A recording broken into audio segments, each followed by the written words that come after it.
राष्ट्रीय लोकतांत्रिक पार्टी जिंदाबाद।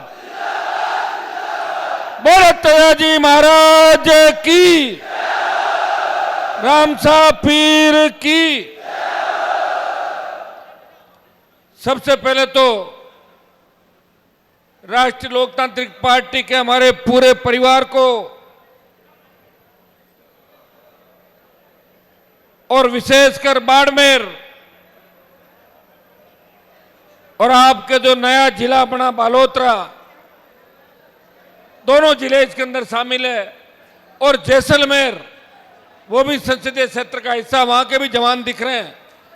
मैं आपको बहुत बहुत बधाई दूंगा, धन्यवाद दूंगा कि आज से ही आपने राजस्थान की राजनीति के अंदर एक नया आगाज बाड़मेर की धरती से कर दिया है।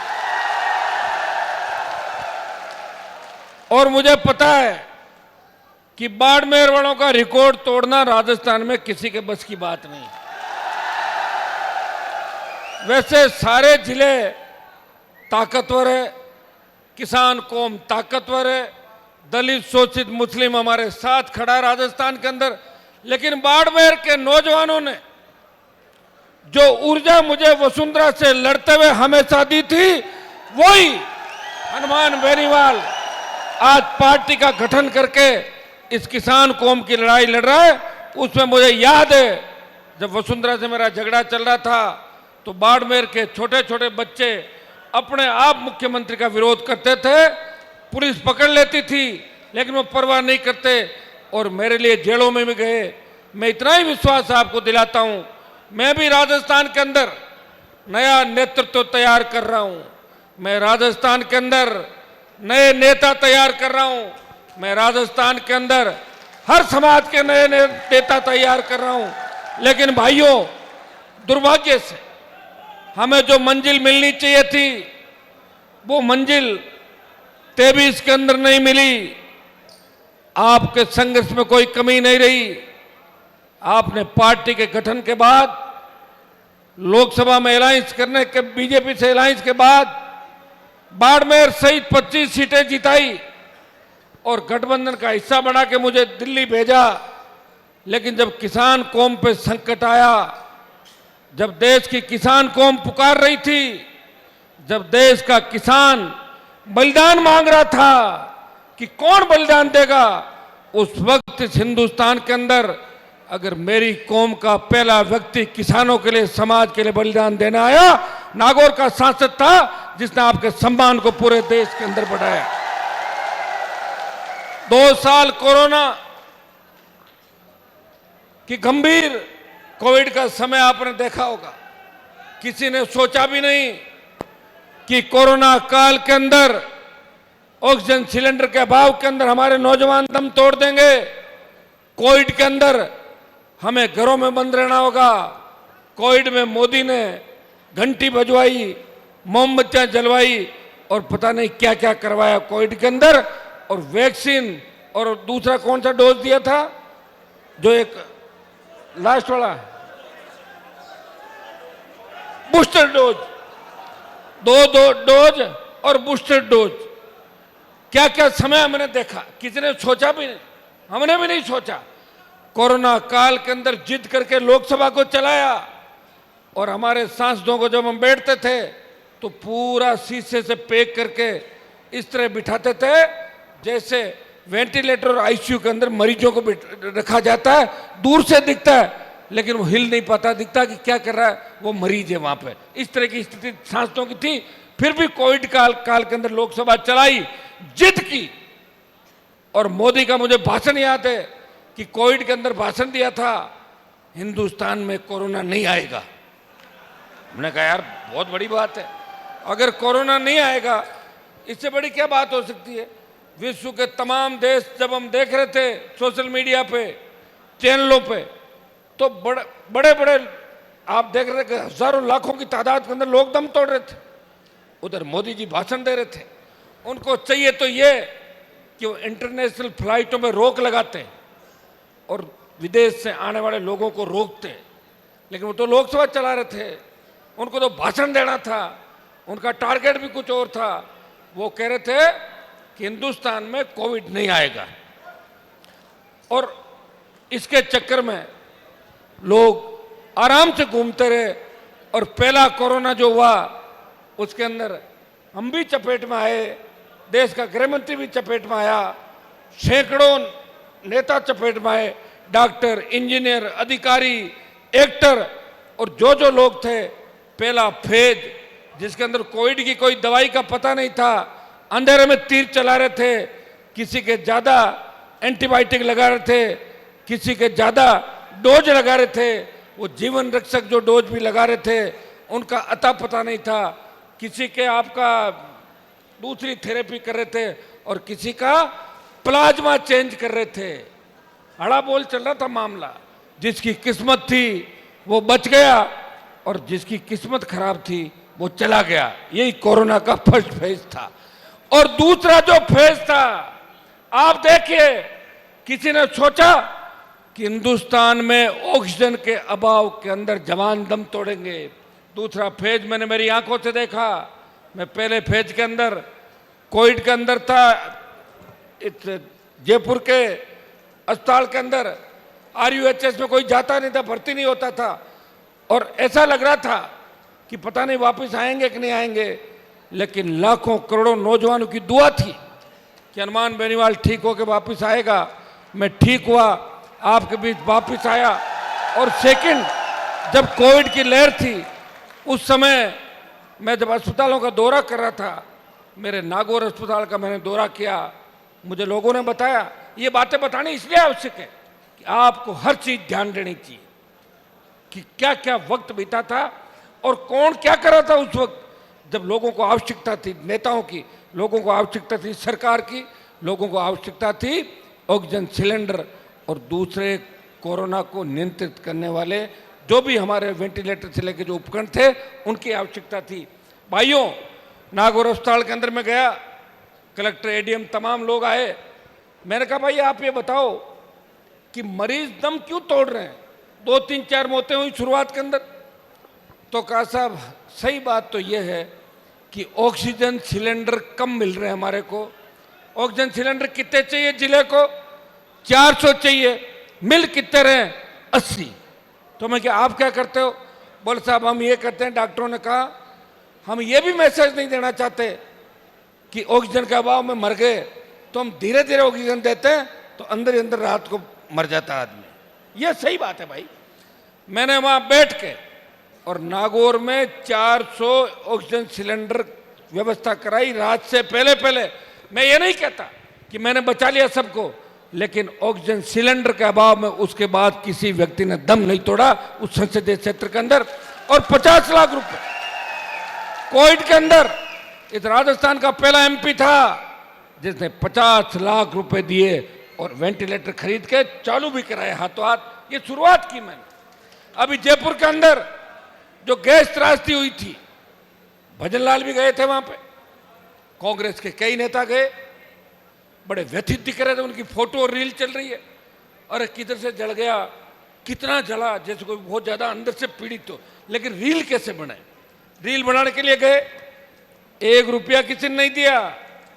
हनुमान बेनीवाल वहां गया, मैंने डॉक्टर्स को पूछा बताए हम बर्न के मामले के अंदर अत्याधुनिक और क्या व्यवस्था कर सकते हैं, बर्न यूनिट के लिए और अच्छा क्या कर सकते हैं। उन्होंने कहा कि SMS की बर्न यूनिट इस देश की प्रमुख बर्न यूनिट के अंदर, अच्छी यूनिट के अंदर आती है, लेकिन हनुमान जी बजट की आवश्यकता है। तो मैंने कहा मुझे बताओ मुझे क्या देना है? तो बोले आप तो 50 लाख रुपए दे दो। 51 लाख रुपए सवाई मानसिक अस्पताल के अंदर बर्न के मेरे भाइयों के लिए दे के आया, जो चेक भी चला जाएगा। और हमारे उन भाइयों के लिए, बहनों के लिए, भगवान ना करे ऐसे वीडियो वायरल हो, जब जाट समाज का एक बच्चा हाईवे पर दौड़ता हुआ कह रहा था अरे पैसे ले लो, मेरी जान बचा लो। आपने वो फोटो देखी थी? हाँ, तो भाई इससे अंदाज लगा लो, यही राजस्थान की तस्वीर है और यही हिंदुस्तान की तस्वीर है।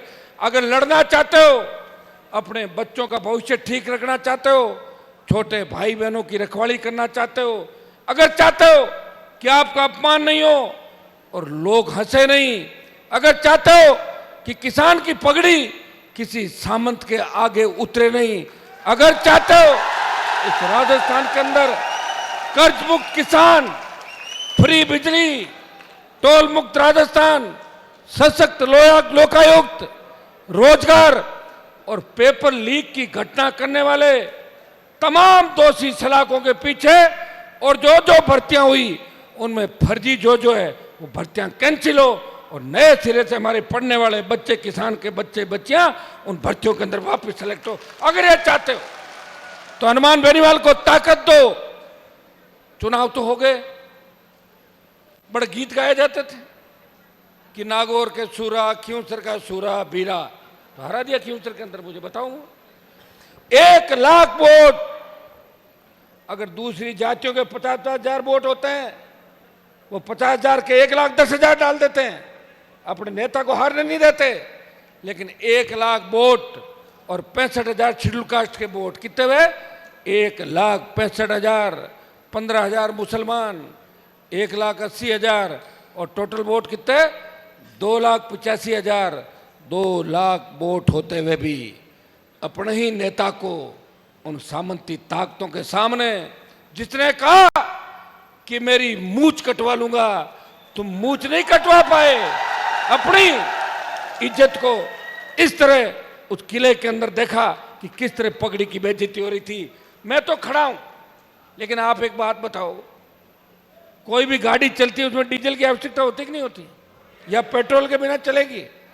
वो तो मैं ही हूं जो बिना खाना खाए चलता हूं। खाना खाते हुए देखा क्या? मुझे कितनी बार देखा आप लोग तो 15-15 बार खाना खा जाते हैं दिन में। मैं कई नेताओं का आप वीडियो देखोगे 2-2, 2.5 किलो अनाज खा जाते हैं। खा रहे हैं, आन दो और आन दो करते रहेंगे। वो तो आपको तय करना है कि आपको क्या करना है। मैं बाड़मेर की जनता से बहुत प्यार करता हूं। मैंने ये भाषण भी दिए थे कि पूर्व जन्म का रिश्ता बाड़मेर से मेरा कहीं न कहीं, और इसमें कोई दो राय नहीं कि हर आंदोलन, चाहे जाट आरक्षण आंदोलन की शुरुआत हुई थी, मैं विश्वविद्यालय का अध्यक्ष हुआ करता था, प्रेम जी को पता है इन बातों का। एक नौजवान उस समय आपके लिए लड़ रहा था राजस्थान के अंदर। 25 साल पीछे जाओ, 26 साल पीछे, जब मेरी उम्र 24-25 साल होगी, उस समय भी इस कौम को आरक्षण दिलाने के लिए उन माफियाओं के साथ, जो मेरा ही शिकार कर रहे थे बाद में 99 और 2003 के अंदर, मैं लड़ रहा था मेरी कौम को आरक्षण मिले। और भाइयों, जाट समाज के साथ साथ हमारे विष्णोई भाई, कामखानी, दूसरे जो भाई है उनको भी आरक्षण मिले। ये लड़ाई 1999 में शुरुआत की, बाड़मेर से जोधपुर, जोधपुर से नागौर और नागौर से शेखावाटी होते हुए जयपुर पहुंचे। आपके लाठी गोली नहीं चली पुलिस की, और इसमें मैं कहते हुए कभी नहीं डरता, अगर हरियाणा की तरह लाठी गोली चलती तो हमें कभी आरक्षण नहीं मिलता, क्योंकि राजस्थान में लोगों ने लड़ाइयां नहीं लड़ी। अगर इतिहास है तो महाराजा सूरजमल का इतिहास है, जिसको भी ढंग से पेश नहीं किया गया। मैं इसलिए कह रहा हूं, अगर लड़ते और गोली चलती और 2-4 हमारे समाज के लोग शहीद हो जाते तो बताओ क्या होता? समाज के लोग हमें मारने के लिए आ जाते कि आपने हमारे बच्चों को मरवा दिया। समझ गए आप लोग? आप जब तक ये नहीं समझोगे ना, बेहतर गुजरों ने सादत दी, देश में बात कैसे चलेगी? कैसे नारे लगेंगे? आप क्या सोच रहे हो? अपनी वजह से नारे लग रहे हैं। कोई सिख, कोई जाट, मराठा, कोई गोरखा, कोई मद्रासी, वो लोग थे। इतिहास पढ़ो, उन्होंने लड़ाइयां लड़ी। वो कोई हरियाणा का किसान का बेटा था, कोई उत्तर प्रदेश का था, कोई पंजाब का था, कोई दिल्ली का था। हो सकता है कि कोई अपना भी एक आध होगा राजस्थान का, ज्यादा क्रांतिकारी लोग अपने नहीं रहे। मैं ये बात इसलिए कहता हूं कि वो एक समय का चक्कर था, लेकिन उनके नेताओं को जंग लग गई, कौम मजबूत थी, कोई दो राय नहीं। जब आरक्षण आंदोलन हुआ जाटों का और राजस्थान में गुजरों का, मैं गुजर आरक्षण आंदोलन के समय गुजर समाज के साथ था। इस तरह मेरे भाइयों को मैं मरते हुए देखना नहीं चाहता। रोड पे बैठा था, किस तरह एक एक करके 70 बेहतर को वसुंधरा सरकार ने मारा। तब देश में बात चली कि आज तक इतिहास का जो सबसे बड़ा आंदोलन है वो गुर्जर आरक्षण आंदोलन है, जिसमें गुर्जरों ने पुलिस को बेहतर सादत के बाद भी पुलिस को भाग के खड़ा होना पड़ा और गुर्जर समाज ने इस सरकार को झुकाया। लेकिन अगला आंदोलन सुनो आप, हरियाणा का जाट आरक्षण आंदोलन। मैं गया था हरियाणा, इस राजस्थान से एक ही किसान का बेटा विधायक था, वो हरियाणा गया और राजस्थान में 300 जगह प्रदर्शन कराए। और जब हरियाणा के अंदर जाट समाज के बच्चे लड़ रहे थे, तब देश का मीडिया और अखबार लिख रहा था कि वारे वीरों, गुर्जर आंदोलन के अंदर तो पुलिस एक फुट पे गई, जाट आरक्षण आंदोलन में मिलिट्री को भी भागना पड़ा। यह देश के अखबारों के अंदर लिखा था। ये नहीं कह रहा हूं कि मिलिट्री के खिलाफ आप कोई मोर्चा खोल दो, ये मैं नहीं कह रहा हूं, ठीक है, जो आया मैं वही कह रहा हूं। अमेरिका के अखबार के अंदर छपा, ये तुम्हें तुम्हारा जोश याद दिलाता हूं। बजरंगबली को जोश याद दिलाना पड़ता। हनुमान जी महाराज के अंदर बहुत ताकत थी, लेकिन उनके अंदर दिक्कत थी, वो भूल जाते थे, तो याद दिलाते कि बजरंगबली आप सबसे बड़े ताकतवर हो, फेंक दो उखाड़ के, फिर वो कुछ भी कर देते। तो हमारी कौम को समय समय पे ये बातें याद दिलानी पड़ेगी, क्योंकि पुराने नेताओं ने तुम्हें लड़ना नहीं सिखाया। जंग लग गई, ने तो लड़े, हाँ, रोने का और धोने का काम किया था, इसमें तो कोई दो राय नहीं। मारवाड़ से लेके नागौर से लेके बाड़मेर तक एक ही काम किया कि किसी मुख्यमंत्री ने अगर थूका तो हाथ में ले लिया। हमारे नेताओं ने मुख्यमंत्री बनने का प्रयास मेरे भाई नहीं किया। इसमें चाहे कोई बुरा माने, किसी के मिर्ची लगे, उसका कोई इलाज नहीं है। और ये सही बात, ये तो मुझे धन्यवाद दो कि मैं लड़ाई लड़ रहा हूं ना, इसलिए जगदीप धनखड़ का नंबर आ गया। मैं नहीं लड़ता, उनका भी नंबर नहीं आता। अब कैसे आया यार, कहते कोई लिख के थोड़ी दूंगा सारी बातें। हर कोई कह रहा है कि हनुमान जी ये कर रहे हैं, वो कर रहे हैं। हनुमान जी तो फिर खुद खींचर में हार गए। ऐसे तो भगत सिंह जी को फांसी हो गई, लेकिन देश को आजाद कराया कि नहीं कराया भगत सिंह जी ने? याद करो, जब पहलवान बेटियां न्याय के लिए अपने भाइयों को देख रही थी कि हमारा कौन भाई हमें न्याय दिलाने दिल्ली की धरती पर आएगा। 20 MP तुम्हारे थे, 25 तुम्हारे भाई और थे, लेकिन उन पहलवान बेटियों को न्याय दिलाने जंतर मंतर पे अगर 1000 नौजवानों के साथ जाके ये कहा कि मोदी जी उस बाहुबली को ठीक कर दो, नहीं तो इस कौम से टकरा है, हम उस बाहुबली का इलाज कर देंगे, ये जंतर मंतर हनुमान बेनीवाल ने। जब किसान तकलीफ में था, मोदी की सत्ता को ठोकर मार के उस व्यक्ति ने, जिसने पूरी जवानी सत्ता के खिलाफ सड़कों पे, सत्ता लोग सुन लो मेरी बात, मैंने 1992, 93, 94 का समय देखा था जब मैं कॉलेज में पढ़ता था। मेरे पिताजी विधायक थे, 77 में MLA बने, अच्छी स्कूल कॉलेज में पढ़ा, विश्वविद्यालय का अध्यक्ष था।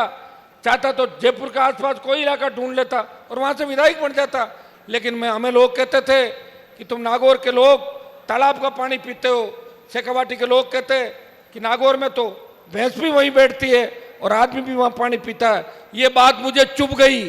मैं मेरे नागौर में जाऊंगा, मेरे भाइयों को मजबूत करूंगा और गन पीने का शुद्ध पानी, बिजली, सड़क, स्कूल, नहरी पानी, और मैं बाड़मेर, जोधपुर और राजस्थान को जगाऊंगा। ये मुझे अच्छा नहीं लगा, इसलिए मैं आप लड़ पड़ा, आपके लिए लड़ा। मुझे क्या मोदी की सत्ता छोड़ने का शौक था, बन जाता मंत्री, 3 दिन सड़क पर लड़ता, चौथे दिन रात को बात कर लेता। कई लोग ये भी कहते हैं कि हनुमान जी ने पिछली बार बीजेपी से गठबंधन किया और अब की बार कांग्रेस ने किया। मैंने थोड़ा ही किया, वो मेरे पीछे पीछे दौड़ रहे थे। मेरे पास तो ताकत थी, मेरे पास ताकत थी, मजबूती थी। मैं फिर आपको कह रहा हूं कि कांग्रेस से लोग भाजपा में चले जाते हैं, भाजपा से कांग्रेस में चले जाते हैं। ये तो मेरी बात सुनो, ये आप हिस्ट्री के अंदर जाओगे, जितने भी बड़े वीर पकड़े गए, जितने भी वीरों ने शहादत दी, बड़े नाम जिनके थे, तो वहां कोई न कोई जयचंद जरूर था उनके साथ। ये आप अच्छी तरीके जान दो, हिस्ट्री पढ़ोगे तो सारी चीजें पढ़ लोगे। इसलिए मुझे इस बात का कोई दुख नहीं कौन RLP छोड़ के गया और कौन नहीं गया। बाड़मेर के अंदर बाड़मेर के अंदर आपकी इच्छा थी, आपने मुझे नहीं छोड़ा। हो सकता है कि कोई व्यक्ति मुझे छोड़ के चला गया, एक व्यक्ति, लेकिन बाड़मेर की जनता मुझे छोड़ के नहीं गई। और मैं आपको विश्वास दिलाता हूं, मुझे पद की आवश्यकता नहीं है, और छोटा मोटा मंत्री में बन भी जाऊं तो मैं ज्यादा दिन रहूं नहीं, मैं तो हाथों हाथ मुझे बाहर आना पड़े मंत्रालय से, इसलिए मैं मंत्री नहीं बन के संतरी बन के आपकी सेवा कर रहा हूं। भाइयों, ये सही बात है कि पार्टी संगठन का विस्तार नहीं किया और मैंने कई लोगों पे ज्यादा भरोसा कर लिया। अब भरोसा तो करना ही पड़ता है, भरोसा तो हमेशा अपन जानते हैं कि भरोसा तो भाइयों पे भी करना पड़ता है, आसपास के लोगों पे भी करना पड़ता है, कईयों पे करना पड़ता है। लेकिन मैं बाड़मेर को, जोधपुर को, नागौर को, राजस्थान को अकेला व्यक्ति था। बहुत बड़े इलाके थे, या तो 50, 60, 100 किलोमीटर के 4 जिले तय कर लेता, 15 एमएलए आ जाता अपने 4-5 जिले के अंदर। मैं पूरे राजस्थान में लड़ रहा था। 2 साल कोविड में चले गए, संसाधनों की बहुत बड़ी कमी थी, आप तो जानते हो सारी बात, क्योंकि बाड़मेर की जो हुंकार रैली थी वो देश की सबसे बड़ी रैलियों के अंदर शुमार थी। इसमें 7 लाख से ज्यादा जवान किसान आए थे, और बाड़मेर नहीं, हनुमान बेनीवाल को नई ताकत और ऊर्जा दी। और बाड़मेर नहीं, बाड़मेर के जवान किसानों ने यहाँ कांग्रेस बीजेपी को भी रात को एकजुट कर दिया।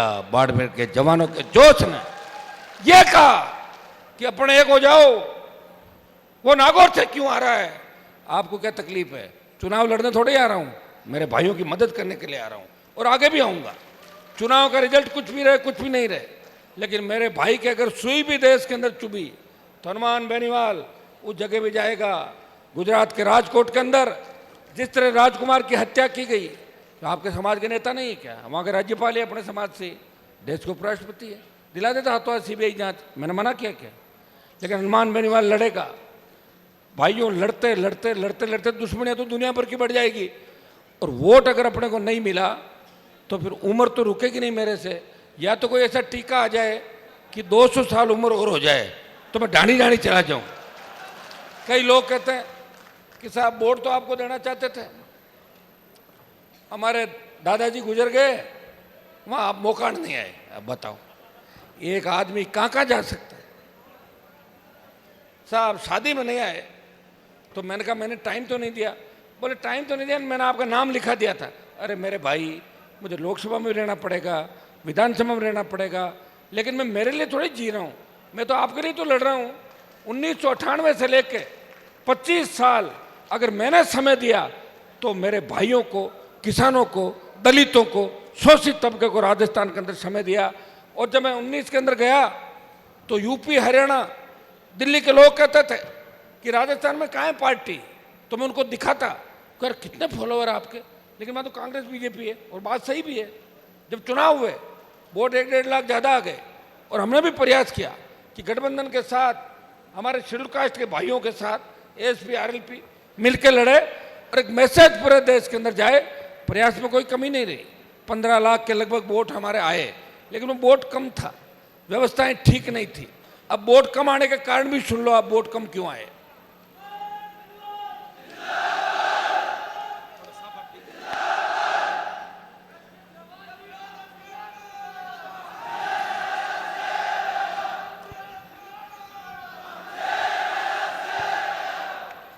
वोट कम क्यों आए? रुको भाई, बीच में बच्चे आए मेरे पास चुनाव से 4 महीने पहले कि साहब छात्र संघ के चुनाव नहीं हो रहे हैं और आप विश्वविद्यालय का अध्यक्ष थे हनुमान जी, हम आपके छोटे भाई हैं, हम नेता बनना चाहते हैं, कोई हमारी पुकार नहीं सुन रहा है।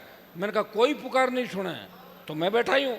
मैं चला गया और 1 महीने में 6-7 रैलियां करी राजस्थान के अंदर, जोधपुर, उदयपुर, बीकानेर, सीकर, लास्ट जयपुर थी, भरतपुर और तमाम अजमेर। और रैलियां करने के बाद जब रैली थी लास्ट जयपुर के अंदर, तो उसमें छात्र नहीं आए, उसमें आरएलपी के कार्यकर्ता आए। आप देखा कि जिनके लिए मैं लड़ रहा था, जिनके लिए मैंने मेरा 1 महीने का कीमती समय खराब किया, वहां छात्र नहीं आए, सिर्फ छात्र नेता आए। कोई चश्मा लगा के एक गाड़ी लेके आया और कोई एक वो लेके आया। भाई मैंने कहा तुम लड़के कहाँ से लाए?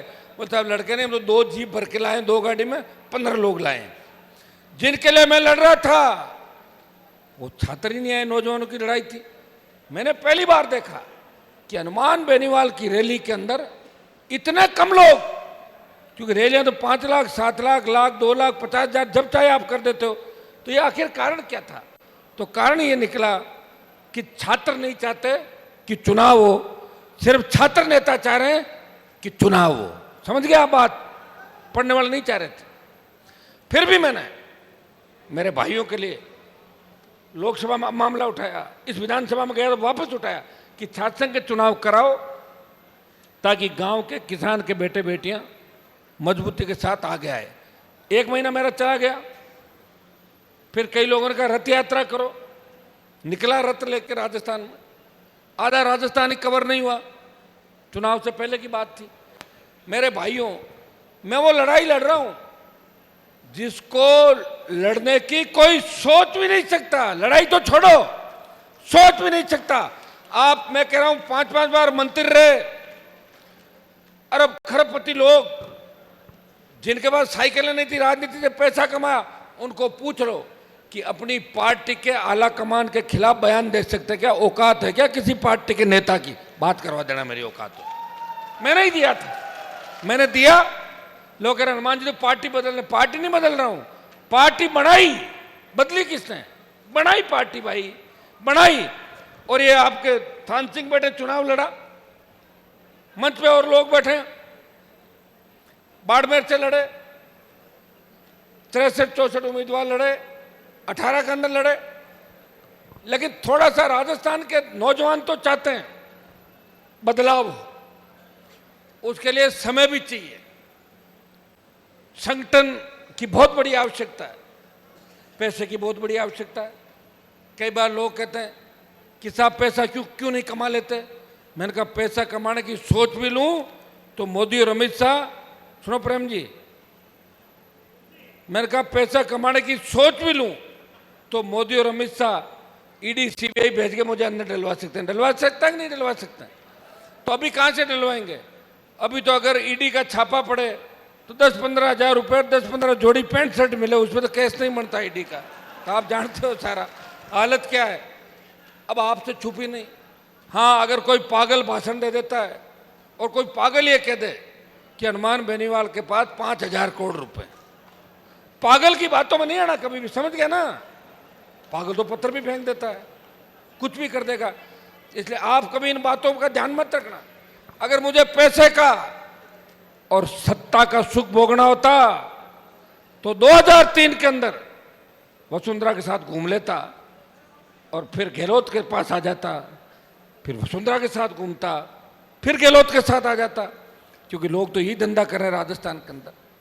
लोगों को बहुत देर से याद आती है, मेरे पे बयान देते हैं लोग कि हनुमान जी तो अपने समाज के लोगों का ध्यान नहीं रखते।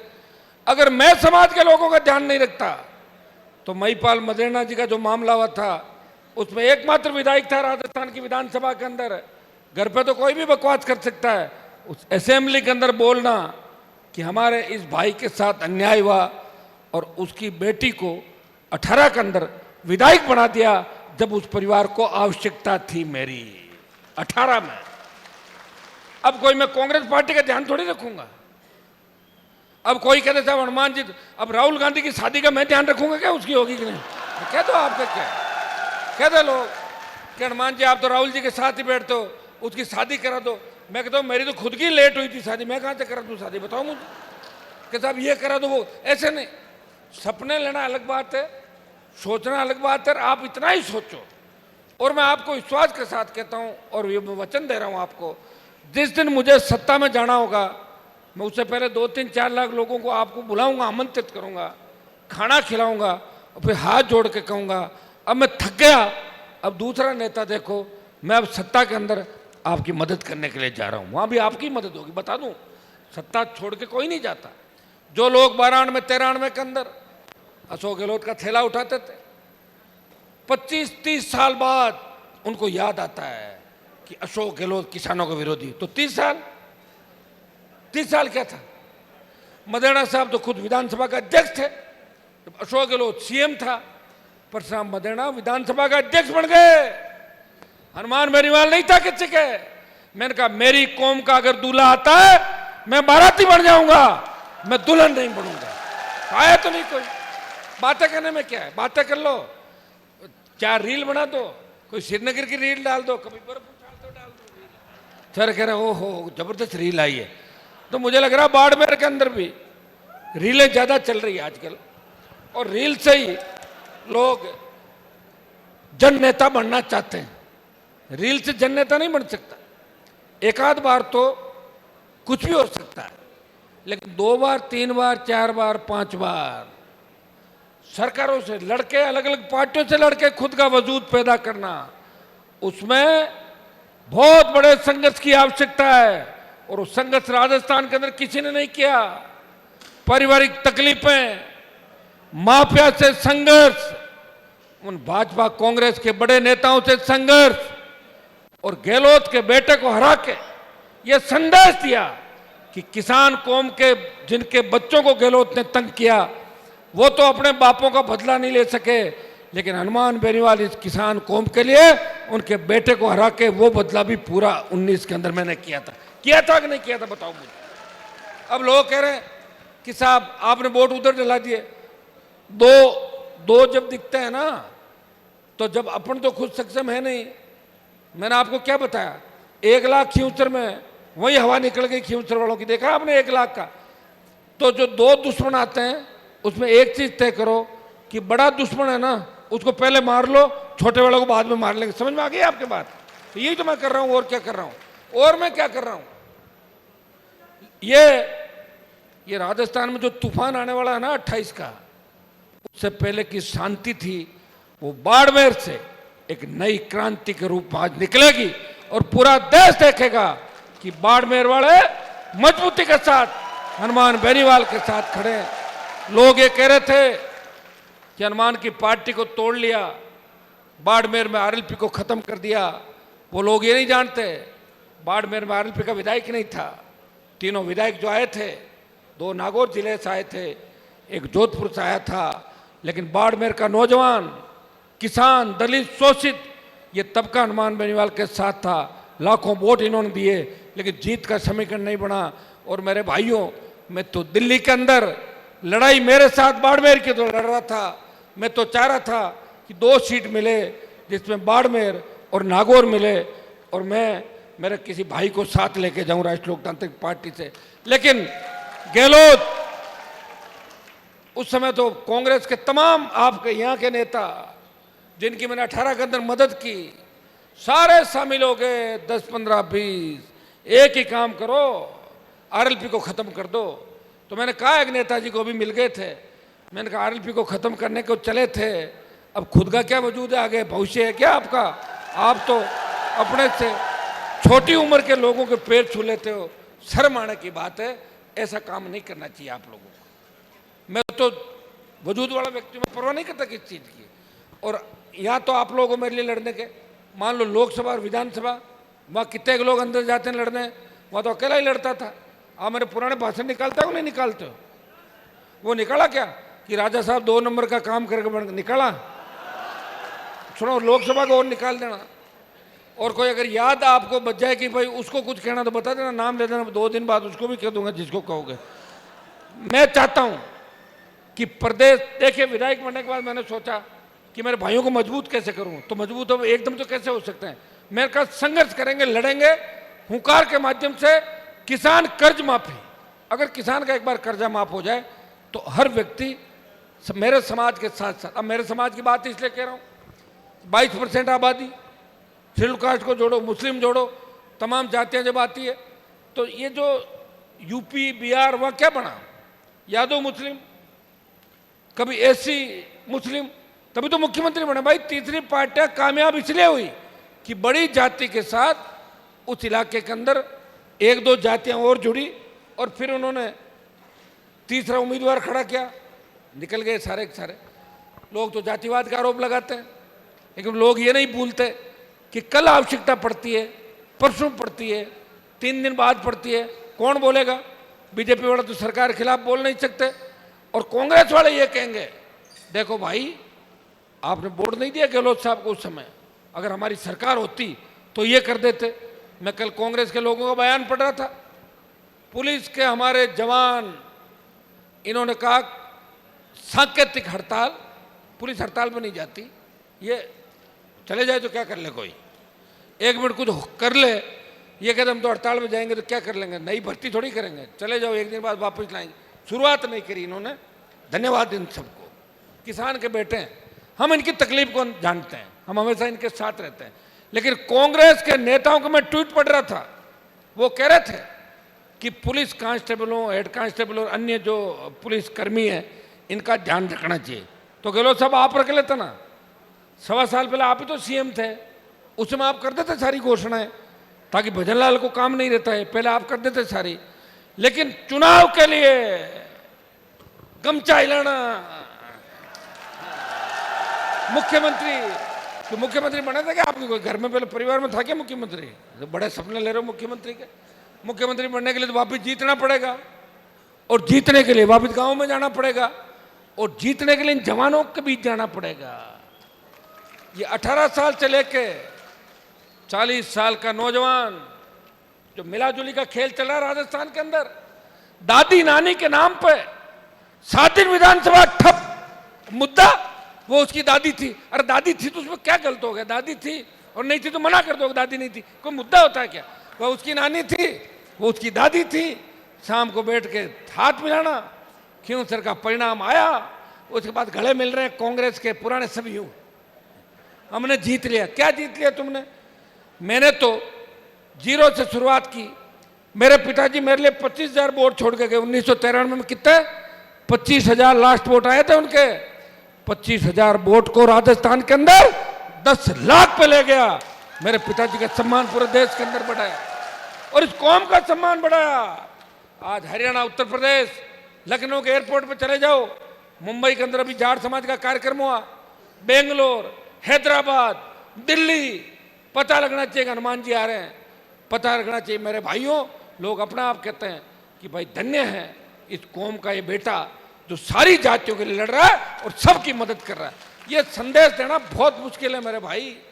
पैसे कमा लेना, टिकट बेच देना, और ईडी सीबीआई के डर से भाजपा के नेताओं के पैर पकड़ लेना, मौका है बयान दे देना।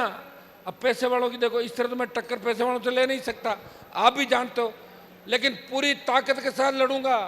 मुझे आज भी याद है जब बाड़मेर के अंदर मेरे पे हमला हुआ था, जो जिला सबसे ज्यादा प्यार कर रहा था, उस हमले में मैं नहीं चाहता था कि आपस में गोली चले, कोई मरे, इसलिए मैंने गाड़ी पे पत्थर खाए और अपना अपमान देश में कराया। लेकिन वो हमला बाड़मेर के नेताओं ने नहीं कराया, बाड़मेर के नेताओं के साथ साथ अशोक गहलोत और शराब माफिया के दामाद जो पंजाब कैडर का आईएएस है, वो सारे लोग शामिल थे, और उनका एक ही मकसद था, किसी न किसी तरह आपस में लोग लड़ ले और 5-7 मर जाए और हनुमान बेनीवाल को बदनाम करके और जेल में डाल दे। लेकिन मैंने मरने नहीं दिया आपको आपस में। सुनो मेरी बात, क्या फर्क पड़ गया? गाड़ी तो कैलाश जी की टूटी, मेरी थोड़ी टूटी थी। कैलाश जी भूल गए उस बात को, बार बार याद दिलाता रहता हूँ। वो कहीं याद को नहीं था ना, क्या मैं करूँ मांटी केन की करूँ, मैं कद करूँ। लेकिन मैंने लोकसभा के अंदर डीजीपी से लेके तमाम जो नेता थे, तमाम आपके अधिकारी पुलिस के, उनको बेंचों पे बाहर बिठा के उनके फोटो देखे थे अपने जूते उतरवाते हुए। तो मेरे अंदर इतनी ताकत थी, मैं कहाँ चलाता। अगर ताकत आती, उससे पहले किसान आंदोलन आ गया, मोदी को छोड़ना पड़ा। आप बड़े मंत्री जी खूब कहता था, नहीं पड़ी पार।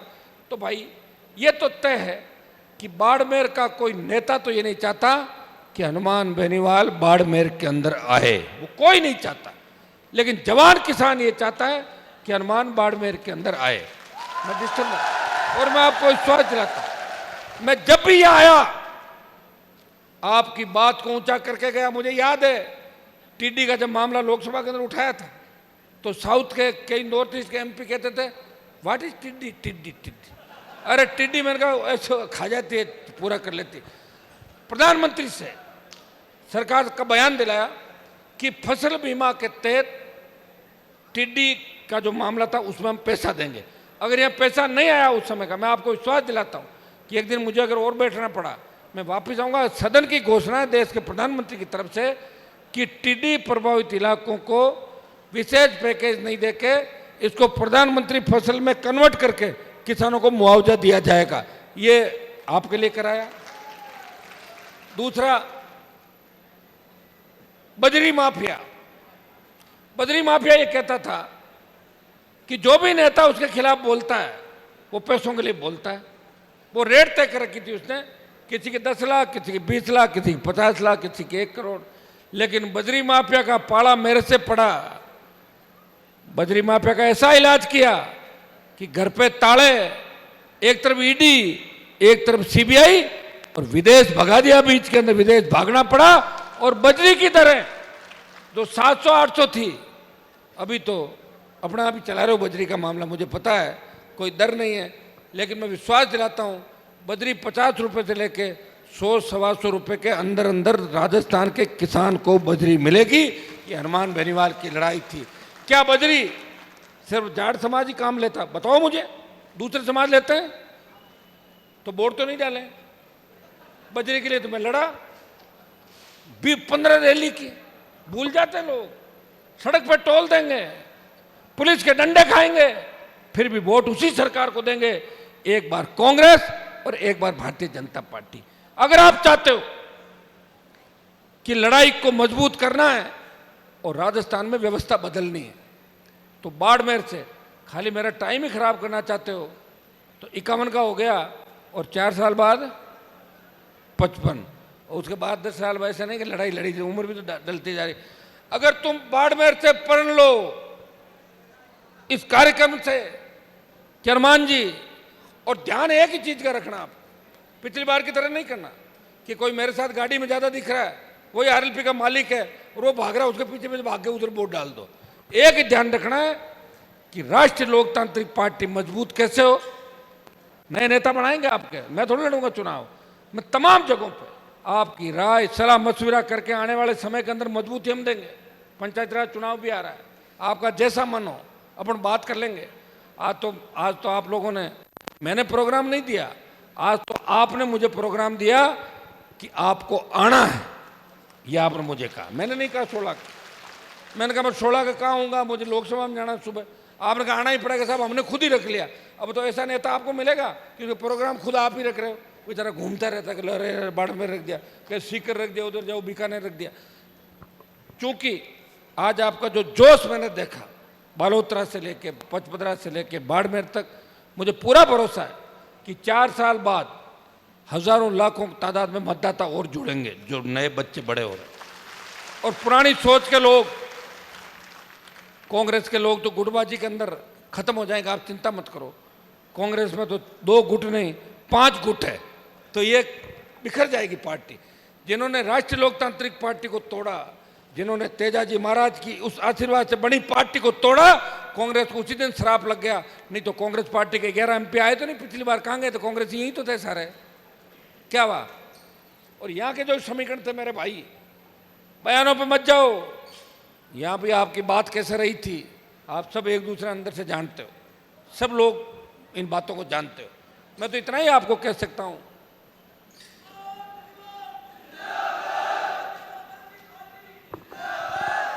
कि अगर हमें मिलकर लड़ाई लड़नी है, आपका कप्तान बहुत मजबूत है, वो अंतिम समय तक लड़ेगा, लेकिन कप्तान के साथ साथ सैनिक भी मजबूत होने चाहिए। सैनिक भी मजबूत है, स्ट्रेटेजी होती है युद्ध जीतने के लिए, किस तरीके से युद्ध जीता जाए, कौन सी पद्धति जीता जाए। तो भाइयों, वो हम अभी से करेंगे। और मुझे पूरा भरोसा है कि इस खींवसर की जो चुनाव, इसको मत देखो आप, खींवसर में तो वोट आपको क्या बताया मैंने, हाईएस्ट जो वोट थे 9 चुनाव में वो 83,000 थे। मेरे कितने थे? 83 पिछले चुनाव के अंदर, उससे ज्यादा वोट में नहीं ले पाया। अब की बार कितना है? 95,000।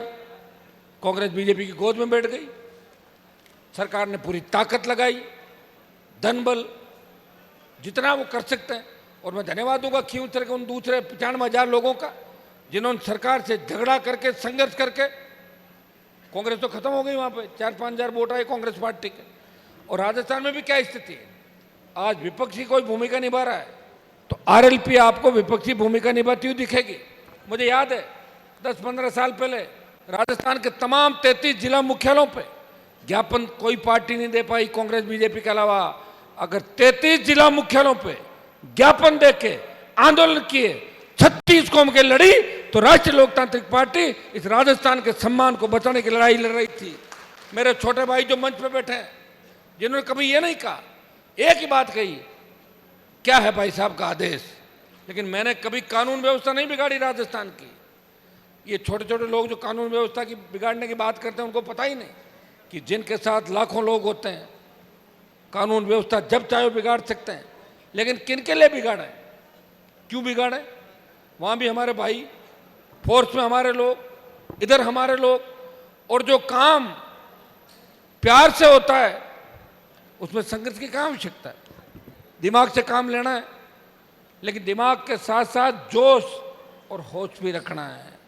सोशल मीडिया के माध्यम से आप पूरी ताकत मुझे दे रहे हो, लेकिन जिस सिस्टम से हमें चलना चाहिए, कई लोग तो 300 की भीड़ को रील में 30,000 बता देते हैं, या 5.5 लाख की भीड़ को कह रहे हैं कि 5,000 थी। तो उसमें थोड़ा सा हम बदलाव भी करेंगे, प्रयास करेंगे। आप चिंता नहीं करें, मैं आगामी 15-20 दिन और 1 महीना, लोकसभा चल रही है 4 अप्रैल तक, तो मैं 15 अप्रैल तक राजस्थान में नई कार्यकारिणी बना के आपको दे दूंगा राजस्थान के अंदर। और उस कार्यकारिणी को फ्री हैंड भी करूंगा। अब लोगों ने पता नहीं मेरे लिए क्या क्या बना रखा है। एक आदमी भी एमएलए राजस्थान की विधानसभा के अंदर है। मैंने कहा आप मेरे पास आ जाते, बोला आया तो था, घर के आगे खड़ा था। सुनो एक मिनट बादू जी, हेलो, इधर सुनो यार। एक आदमी एमएलए बन गया अभी, तो मैंने कहा आप मेरी पार्टी से बन जाते, मेरे भाई हो। कि बन तो जाता साहब, लेकिन मैं जैसे ही घर के बाहर पहुंचा ना, तो मेरा एक परिचित आपके घर के बाहर खड़ा था। मैंने कहा उसने क्या कहा, कि उसने कहा यहाँ से चला जा, हनुमान जी के पास एमएलए बन गया तो एमएलए को पास में बिठाते ही नहीं हनुमान जी, तो मतलब यहाँ तेरी चौधर नहीं चलेगी। तो मैंने कहा फिर अब चल रही है क्या आपकी? बोले नहीं चल रही है। तो मेरे पास तो ऐसे लोग भी थे, अगर गलती से टिकट लेने भी आ गया जीतने वाला, उसको बाहर से ही भगा देते कि चला जाए, यहाँ टिकट ले ली तो ठीक नहीं। तो भाइयों कुछ कमियां थी जिसकी वजह से हम सीटें नहीं ले पाए। वोट अपन ने लिया, अब तो वोट 15 लाख जोड़ो अपना। एसपी का आरएलपी का सम्मिलित बोर्ड था, वोट 8.5 लाख 9 लाख से 15 लाख पे पहुंचे। तमाम उपचुनाव लड़े, 5 प्रधान, 1 म्यूनसिपलिटी का चेयरमैन, 10 जिला परिषद मेंबर अपने थे। और अब की बार अगर प्रत्येक नौजवान ये तय कर ले कि हमारा भाई अकेला लड़ रहा है, जिनने सत्ता के सुख को ठोकर मारी। 16 चुनाव हो गए मेरे परिवार के, कितने? 16 एमएलए और एमपी के। नहीं तो मेरे पिताजी ने सत्ता का सुख देखा और हम लोगों ने देखा सिर्फ आपको सुखी करने के चक्कर में कि हमारे भाइयों की जिंदाबाद होनी चाहिए, हमारी कौम का सम्मान बढ़ना चाहिए, इसलिए सत्ता छोड़ के सड़कों पर निकल पड़े। इसलिए अब ये तय कर लो कि मेरे जैसा व्यक्ति अगर सत्ता के अंदर आ जाता है तो आपकी तो बल्ले बल्ले हो जाएगी। कैंप लग जाएंगे गांव में कि जाओ उस गांव से 50 जनों को नौकरी लगा के ले आओ, चाहे मुझे बाद में जेल ही जाना पड़े, आप चिंता मत करो उस बात की। इस चीज़ के लिए तैयारी कर लो। ये सारी घटनाएं आप चाहते हो पेपर लीक भी रुक जाए, अपराधी घूमे नहीं, तो सारे काम हो जाएंगे, आप चिंता मत करो। सरकार तो लाओ, सरकार के नज़दीक लाओ। इस भजनलाल सरकार के अंदर मेरे 15 एमएलए भी होते, 5 भी होते हैं, तो अभी भजनलाल को मैं ही चलाता पूरा, जैसा आईएएस अधिकारी चला रहे हैं कि नहीं चला रहे पूरे, है ना?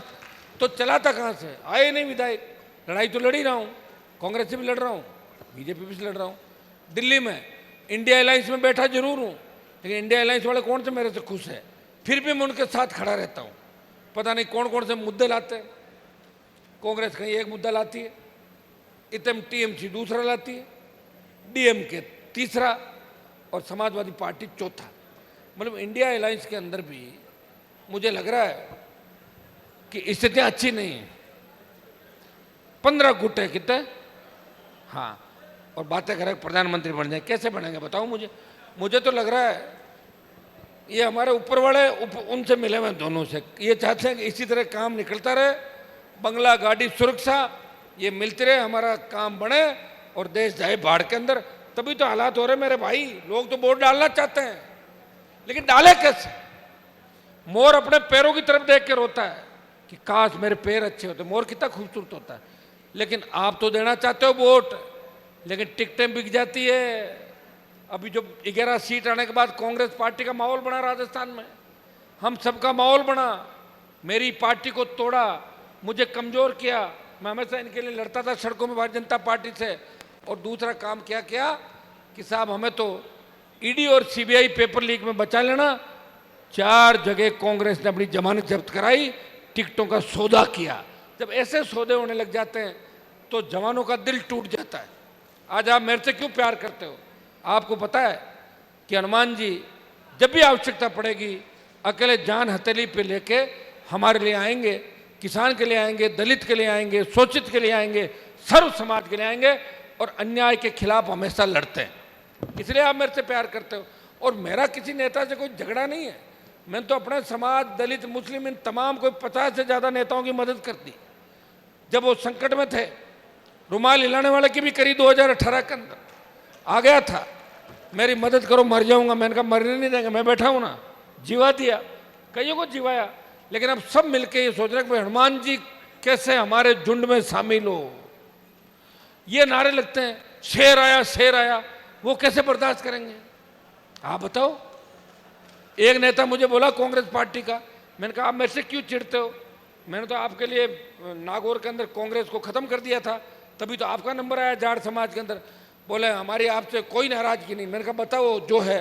बोले यही नाराजगी है, जब आप और हम साथ चलते हैं तो लड़के आपको तो कंधे पे उठा के ले जाते हैं और हम 15 मिनट बाद मंच पे पहुंचते हैं बाद में कि फलान जी नेताजी बाहर हैं, तो हम ये बर्दाश्त नहीं कर पा रहे हैं। तो मैंने कहा आप हनुमान बेनीवाल बनना चाहते हो? बोले हाँ। तो अपने आला कमान के चप्पल उठा के 2-3 चप्पल सरका दो, मेरे से बड़े नेता बन जाओगे देश है? बोले वो तो नहीं कर सकते, फिर नेता भी नहीं बनोगे। नारे तो भगत सिंह के लगेंगे, आज़ादी के आंदोलन में कई शहीद होंगे, लेकिन सादत लोग देखते हैं कि सादत किसने किस वक्त किस तरीके की सादत थी। हनुमान बेनीवाल इस राजस्थान के सम्मान की लड़ाई लड़ रहा है। इस प्रदेश के अंदर तमाम गुर्जर समाज सड़कों पर था, हनुमान बेनीवाल साथ था। किसी भी समाज को आवश्यकता पड़ी सबसे पहले खड़ा मिलता हूँ, बस समय पे मुझे बता दें। और अपराधी चाहे किसी भी जाति के हो, वो सलाखों के पीछे होता है। आपने हमेशा मुझे संघर्ष करते हुए देखा। और बाड़मेर का जो कार्यक्रम है होली मिलन समारोह का, आपका जोश देख के मैं भाषण को भी लंबा मैंने खींच दिया, काफ़ी मुझे भी खूब जोश आ गया। बाड़मेर की प्रमुख जो मांग है, यहाँ के रोजगार बच्चों को ज़्यादा से ज़्यादा मिले, रिफाइनरी, कैन, इसके अंदर आपको पता है आम आदमी का नंबर नहीं आ रहा, यहाँ के नेता ही नहीं धाप रहे, सारे ठेके ले लिए उन लोगों ने। मैं चाहूँगा कि किसी न किसी तरह प्रत्येक व्यक्ति की हिस्सेदारी रोजगार के अंदर हो।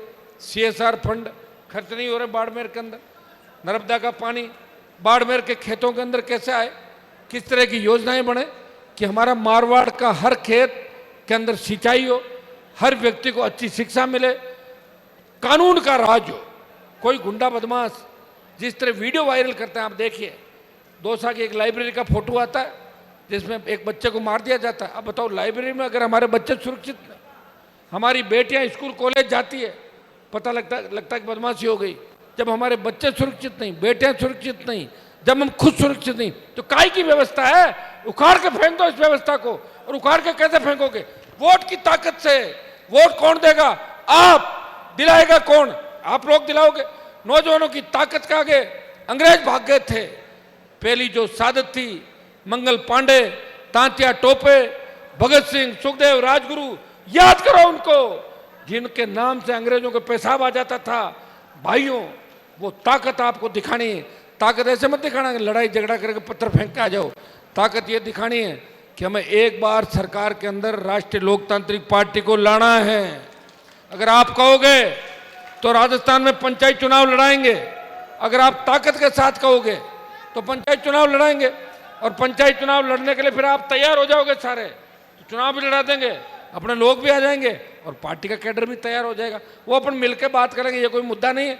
लेकिन 28 की लड़ाई लड़नी है कि नहीं लड़नी, ये बताओ मुझे। क्या मैं भी आपके और राजस्थान के दूसरे नेताओं की तरह कहीं शरण ले लूं जाके बताओ? तो मुझे मारोगे तो नहीं आगे? ठीक है, फिर कर देंगे काम, चिंता ही मत करो आप, है ना। अब मैं बाड़मेर का भी पहले ही ध्यान रखता था और मैंने आपको बता दिया कि नागौर, बाड़मेर, जोधपुर में कोई अंतर ही नहीं है। अब तो शेखावाटी के अंदर कोई अंतर नहीं। तेजाजी महाराज के जयकारे के साथ अब तो लखनऊ के एयरपोर्ट पे उतरोगे तो तेजाजी की जय बोलते हैं। इस देश के अंदर मोदी ने मुझे पूछा, जब मैंने तेजाजी की जय बोली, प्रधानमंत्री बोले हु इज तेजाजी? मोदी को मैंने खरनाल के अंदर नाक रगड़वाई, ये है तेजाजी। भाई याद दिलाना पड़ता है, तेजाजी महाराज तो ही थे, प्रधानमंत्री इंदिरा गांधी भी थी, प्रधानमंत्री राजीव गांधी भी थे, प्रधानमंत्री नरसिम्हा राव भी थे, बहुत से पीएम हुए देश के अंदर और बहुत से सीएम हुए।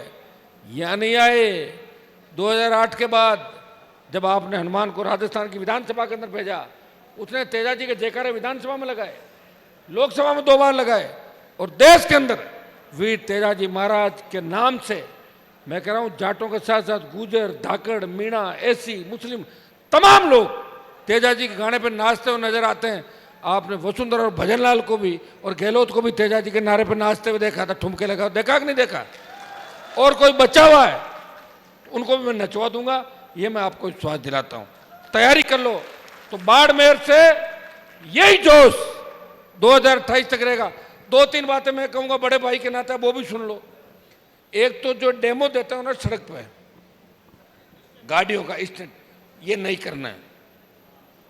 रील बनाने के चक्कर में अपने ही भाइयों के बीच क्या डेमो दे रहे हो, कोई दूसरा आके पड़ जाए, कितना बड़ा नुकसान हो जाता है। अभी नागौर में देख रहा था, होली के 4 दिन पहले 15 लोग किसान के बेटे 15 जने चले गए। अरे तुम जब रहोगे ही नहीं तो मेरी सरकार कैसे बनाओगे बताओ? वोट कौन डालेगा? चिंता तो करो। एक नशे से दूर रहना है, एमडी, स्मोक, चरस, इनसे दूर रहना है। अगर कोई नशा कर भी रहा है और करवा रहा तो उसको पकड़वा दो पुलिस को, ठीक है? तो क्या करोगे नशेड़ियों का? तो समाज को कमजोर करेंगे, हमें कमजोर करेंगे। और पहले अगर कोई काम कर गए और फिर वो नशे का काम छोड़ गए, मुख्य धारा में आ गए, उनके लिए मैं कुछ नहीं कह रहा हूं, क्योंकि डाकुओं की भी मुख्य धारा में सरकार खुद लाती है। लेकिन अब यह प्रण करो कि कोई भी जवान नशा नहीं करेगा, नशे से दूर रहेगा, अपने छोटे भाई बहनों का ध्यान रखेगा, समाज का ध्यान रखेगा और समाज के साथ साथ उन तमाम जातियों का जो आज़ादी के आंदोलन से लेके आज तक हमारे साथ कहीं न कहीं खड़ी है, शोषित पीड़ित तबके का बाड़मेर के अंदर आप ध्यान रखोगे। जिस तरह का हमारा भाईचारा यहाँ जाट, मेघवाल, मुस्लिम का था बाड़मेर के अंदर, कुछ नेताओं की वजह से थोड़ा बहुत डिस्टर्ब हुआ है। मैं तो चाहूँगा कि 36 कौम का भाईचारा बना रहे और हमारा मूल जो भाईचारा था उन सब लोगों को अपने साथ लेके नए राजस्थान का निर्माण करेंगे। मैं आपको विश्वास दिलाता हूँ कि आपको नए नेता भी दूंगा, नए मजबूत योद्धा भी दूंगा और मैं मेरा पूरा जीवन आपके लिए समर्पित करूंगा। आपके सम्मान को ठेस नहीं लगने दूंगा। कहीं भी जाओगे और ये कहोगे कि बाड़मेर के हम किसान के बेटे हैं, नागौर, जोधपुर, राजस्थान के लोग कहेंगे तुम्हारा नेता बहुत बढ़िया है, तुम्हारा भाई बहुत बढ़िया है, जो आप सबके लिए हमेशा लड़ता रहता है। भाइयों, कहाँ तो हरियाणा और यूपी के नेताओं का हम नारे लगाते थे और जब देश किसानों को आवश्यकता पड़ी, हनुमान बेनीवाल ने सत्ता छोड़ी, कहाँ हरियाणा, यूपी, दिल्ली के लोग कहने लगे कि नेता तो हनुमान बेनीवाल है, उसने किसान कौम का सम्मान देश में बढ़ा दिया। तो भाइयों, मैंने तो आपका मान सम्मान पूरे देश के अंदर बढ़ाया और अब चूंकि वोट से ही सारी चीजें होती है, वोट से ही माना जाता है, हमें अब एक दिशा के साथ चलना होगा। और एक चीज मैं हमेशा आपको कहता हूं, बच्चे भोले हैं, मुझे फॉलो करते करते ही हर किसी को शुरू हो जाता है, मुझे इसको तुम्हारा क्या बोला, आपकी गाड़ी में बैठा था ना, अरे गाड़ी में बैठा छोड़ के भाग जाएगा। एक ही ध्यान रखो, 28 तक हनुमान बेनीवाल आपको पूछ के अगला कदम क्या उठा रहा है, राष्ट्रीय लोकतांत्रिक पार्टी किसको उम्मीदवार बना रही है, उसकी जाति पाति नहीं देखनी, आरएलपी का बोतल का चिन्ह देखना है। ये बोतल का चिन्ह बड़ी मुश्किल से रुका मेरे पास, एक बार तो ले गए थे उठा के, वापस लाया हूं। 2029 तक ये बोतल का चिन्ह अपने पास रहेगा, 30 तक। तो भाइयों, ये बोतल अगर सत्ता के अंदर आई तो निश्चित रूप से वो तमाम इच्छाएं आम आदमी, गरीब आदमी, किसान की, शोषित की, जो नेताओं की तरफ टकटकी लगा के देखता, आज ये जिस तरह कल परसों इसबगोल जीरा की हमारी फसलें नष्ट हो गई ओलावृष्टि से, अतिवृष्टि, कहीं आग लग गई, नुकसान हो गया किसी गरीब आदमी के 5 लाख का, मिलते कितने हैं? 15,000, 20,000। ये मापदंड कौन बदलेगा? आपका व्यक्ति आएगा, कह देगा सारा अनाज खरीद लो, खरीद के रख दो। आपका तो आपका होता है, मौज करना, चाहे जैसे फुटबॉल खेलना, इच्छा हो जैसलमेर की तरफ गोल कर देना, इच्छा हो वसुंधरा के मेले पे तो गोल कर ही रखा अपन ने, और वापस कर देना, कोई रोकने वाला नहीं। उसके लिए ताकत चाहिए, विधायक चाहिए, सांसद चाहिए। अभी सांसद वाली तो छोड़ो, बाद में होगा, लेकिन 28 में राजस्थान के विधानसभा के चुनाव के अंदर दमखम दिखाना है। कुछ तो हिम्मत करो। हमें देख के आदिवासी भाइयों ने जंग लड़ी, 4 MLA रह के MP बना लिया अपना। क्या ताकतवर नहीं हो तुम लोग? याद करो अपना इतिहास, उठो, बदल दो राजस्थान को। जो आपको फॉलो करके आपको बड़े भाई के रूप में मानते हैं, शेड्यूल कास्ट, मुस्लिम, OBC, तमाम लोग। इस लोकसभा के अंदर किसी की हिम्मत है जो ये कह दे कि जाट को हाईकोर्ट जज बनाओ, मुसलमान को बनाओ, मीणा यादव गुजर बनाओ? हनुमान बेनीवाल ने कहा कि मेरे भाइयों को हाईकोर्ट जज बनाओ, बनाए कि नहीं बनाए 2-2, 3-3। लेकिन आम गरीब आदमी की सत्ता में भागीदारी कैसे हो? मैं चाहता हूं कि आम हमारे बच्चे सीधे सत्ता के नजदीक जाए, मुख्यमंत्री कार्यालय में या सचिवालय में जाए तो उनको सम्मान मिले, और थाने में जाए तो थानेदार बोले चाय केसर वाली पियोगे या कोल्ड ड्रिंक मंगाऊं? बोलो बाबा जी, बोलो बच्चे। ऐसी व्यवस्था हम चाहते हैं। ऐसी व्यवस्था जब भी होगी जब हम ठीक होंगे। अभी तो आप भूल जाओगे सारी बातें। अब नए बच्चे जोशील हैं, वो तो ठीक। लोग ये भी कह रहे हैं, थक जाते हैं कि साहब कितना साल लड़ा हूँ, और मैं क्यों कि बूढ़ा हो जाऊँ। बात तो सही कह रहे हो। उसका तो एक ही इलाज है, आप अपना काम धंधा भी करो, बिजनेस भी करो, नौकरियां लगे तो ठीक है, नहीं तो और कोशिश करेंगे। सारे नौकर थोड़ी होते हैं, लेकिन लड़ाई जोरदार ढंग से लड़ लो। और इस लड़ाई में इस बार ये मत कहो कि साहब हमारे बाड़मेर से तो ये उम्मीदवार लड़ रहा है, आप इसका ध्यान रखना, RLP को छोड़ो, इसके साथ हो जाओ। फिर तो RLP कभी नहीं आएगी। कहीं कोई निर्दलीय जीतेगा, कहीं कोई BJP जीतेगी, कहीं कांग्रेस जीतेगी, और मैं अकेला ही घूमता रहूंगा और आप नारे लगाते रहोगे। क्या चाहते हो? 28 के अंदर हमने सबकी मदद कर दी, बाड़मेर की सीट पे भी कर दी, इस बार सब जगह कर दी, लेकिन राष्ट्रीय लोकतांत्रिक पार्टी की मदद करनी है।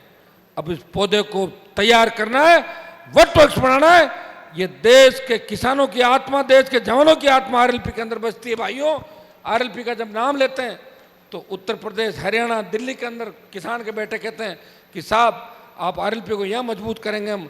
मैं उनको कहता हूँ मैं यहाँ किसी को डिस्टर्ब नहीं करना चाहता, और हमारे भाई लड़ रहे हैं उनको लड़ने दो, लेकिन वो सब मुझे डिस्टर्ब करने राजस्थान में आते हैं, लेकिन मैं उनको डिस्टर्ब करने नहीं जाऊँगा, क्योंकि मेरे अंदर वो ताकत है, मजबूती है और हौसला है कि मैं मुझे बचाते हुए भी उनकी रखवाली भी कर रहा हूँ। तो आप लोग ताकत के साथ लड़ना। जल्दी आपको कार्यकारिणी की घोषणा के बाद स्वच्छता अभियान, दूसरे काम, दूसरे आंदोलन करते रहेंगे। और मैं आपको ये भी कह के जा रहा हूँ, हर 2 महीने, 1 महीने, 3 महीने के अंदर बाड़मेर जिले में आता रहूँगा। अभी तो शायद 1 साल और काफ़ी लंबे टाइम बाद प्रोग्राम बना। मैं बाड़मेर के जवान, किसान और प्रत्येक व्यक्ति से 1000% खुश हूँ। आपको चिंता करने की आवश्यकता नहीं। किसी के कई बार बैठे बात कर लेते हैं, बैठे बैठे बात कर लेते तो होता है कि अपन कहते हैं यार गलत चले गए या वो हो गया, छोड़ो उन बातों को। वो गया, वो तो अब गया, तो नई तलाश करनी है। तो नई तलाश तैयार कर लोगे आप लोग? नई तलाश की ना आपने, मुझे लाए थे बाड़मेर की, वो लाए कि नहीं लाए? और मैंने क्या किया? मैंने ये किया कि मैं बाड़मेर से नहीं लड़ा। आप तो लड़ना चाहते थे मुझे 18 के अंदर, आप चाहते थे कि हनुमान बेनीवाल 22 से लड़े 18 में, और मैं 18 में अगर लड़ लेता तो आपको कांग्रेस वाले नेताजी है ना, उसमें ठंडे हो जाते 18 के अंदर। लेकिन मैं नहीं लड़ा। मैंने कहा और किसी भाई को लड़ाएंगे। आपको ही पूछ के टिकट दिया, मैं नहीं जानता था लोगों को। आपने कहा इनको लड़ा दो, लड़ा दो। मैंने पूरा ही उनके भरोसे सौंप दिया। मैंने कहा जिला संभालो आप लोग। उदाराम जी को भी लाए, वो लोगों को भी लाए, पूरी ताकत से उनकी मदद की। उदाराम जी को कांग्रेस BJP ने टिकट नहीं दी, कभी मदद की।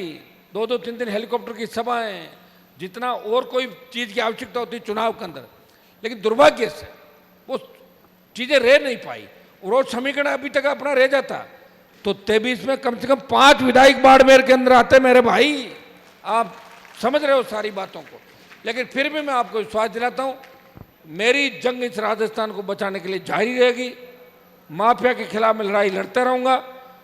बड़े लोगों को मेरे से तकलीफ है, इसमें कोई दो राय नहीं, क्योंकि बड़े लोगों की बड़ी सोच, बिजनेस और मेरा संघर्ष और आम आदमी की सत्ता में हिस्सेदारी। आम आदमी की हिस्सेदारी तो जब भी होगी जब अपना खुद का आएगा। कांग्रेस बीजेपी को तो देख ही रहे हो आप, 80 में बीजेपी आई और 44 साल हो गए राजस्थान के अंदर दोनों पार्टियों को लगातार। उससे पहले भी जो पार्टियां थी, आप नहीं थी, बाहर की थी, कैसी व्यवस्थाएं थी वो भी आपने देखी है। और मेरे समय में भी मैं भी सत्ता में आया नहीं हूं, लेकिन ये आने की आहट है कि अलर्ट मोड में आ गया राजस्थान। जिधर हनुमान बेनीवाल निकलता है उधर ही व्यवस्थाएं छिन्न भिन्न हो जाती है, यार पता नहीं क्या होगा, हनुमान आ रहा है। तो ये तो कर दिया आपने, ताकत मुझे दे दी और सरकार को डराने का हौसला और मुझे वहां पहुंचा भी दिया, लेकिन इससे काम नहीं चलेगा। अब हमें सरकार में कैसे आना है, इसके लिए हमें लड़ाई लड़नी। इसके लिए आप तैयार हो जाओ। होली की बहुत बहुत आपको शुभकामनाएं। और आज मैं बहुत ज़्यादा जोश के अंदर हूँ, क्योंकि और मुझे इस बात का थोड़ा सा मैं माफ़ी चाहूँगा कि मैं 9 बजे मैंने कहा घर से निकल जाऊँगा, तो मैं निकला था 10:30 के लगभग। नागौर से जोधपुर और जोधपुर से बाड़मेर, हर जगह भारी स्वागत किया, सत्कार किया। और 18 के अंदर जो जोश था बाड़मेर में, उससे ज्यादा जोश आज नजर आ रहा बाड़मेर। और बाड़मेर का जवान किसान सारा बदला एक साथ ले लेगा। 28 के अंदर राष्ट्रीय लोकतांत्रिक पार्टी को सारी सीटें भी लड़ेंगे और सब जगह आप जीत भी दिलाओगे, ये मुझे पूरा भरोसा है। बहुत बहुत आपको धन्यवाद। जय हिंद।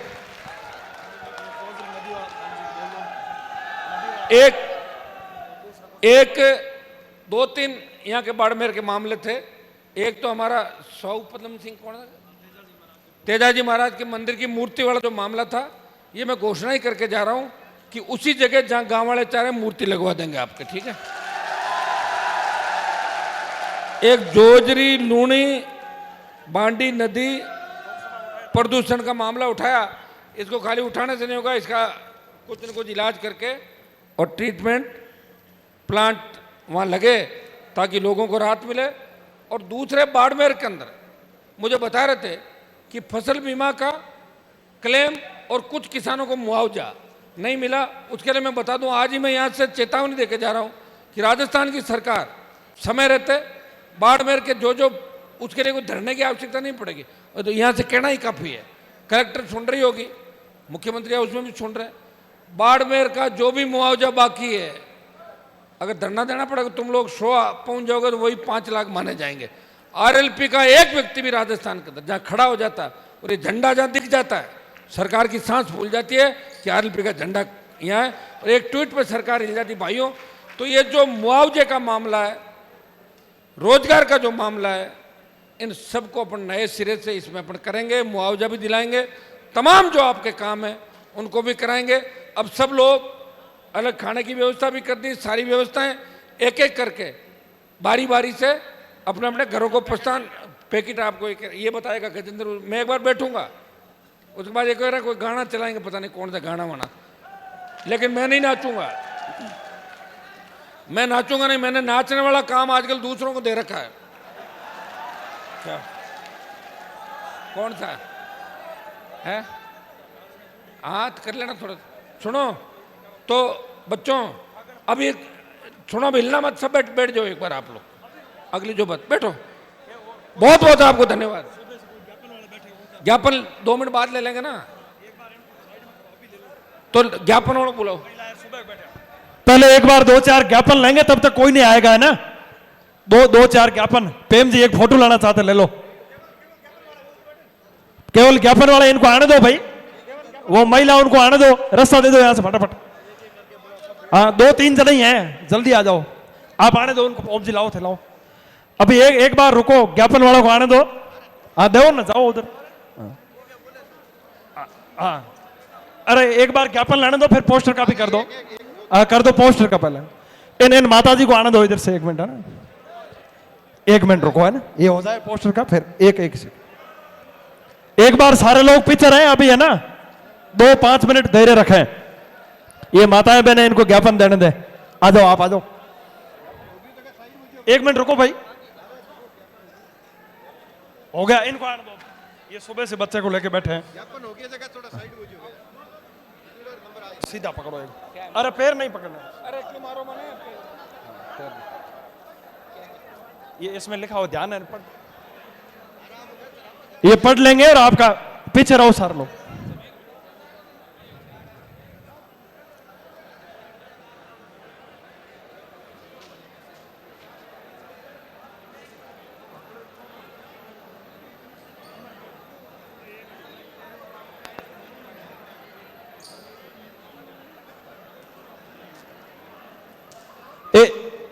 एक बार सब लोग पीछे रहो भाई, महिलाएं ज्ञापन दे रही है तो थोड़ा व्यवस्था रखो।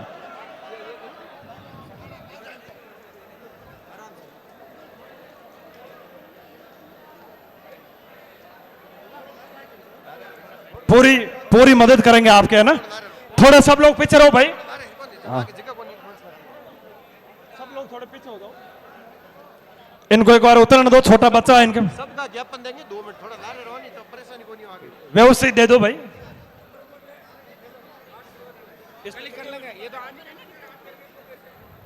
ठीक है, नंबर है आपका, करवा देंगे, धन्यवाद। एक बार थोड़ा व्यवस्थित रहे, है ना सारा ही। लो अब इनको वापस जाने दो भाई, हटो यहां से, हटो। हाँ, एक एक करके, पीछे से मत आओ। बारमल जी 1 मिनट रुको यार, सामने से आओ, आगे से। हाँ, पहले ज्ञापन लेने दो। एक बार जिनको ज्ञापन देना हो सामने से आओ, पीछे से नहीं, सामने से आओ। पीछे धक्का थोड़ा, सब सामने आके और सारे ज्ञापन दे दें और आपका निस्तारण करके और आपके नंबर पर बता दिया जाएगा।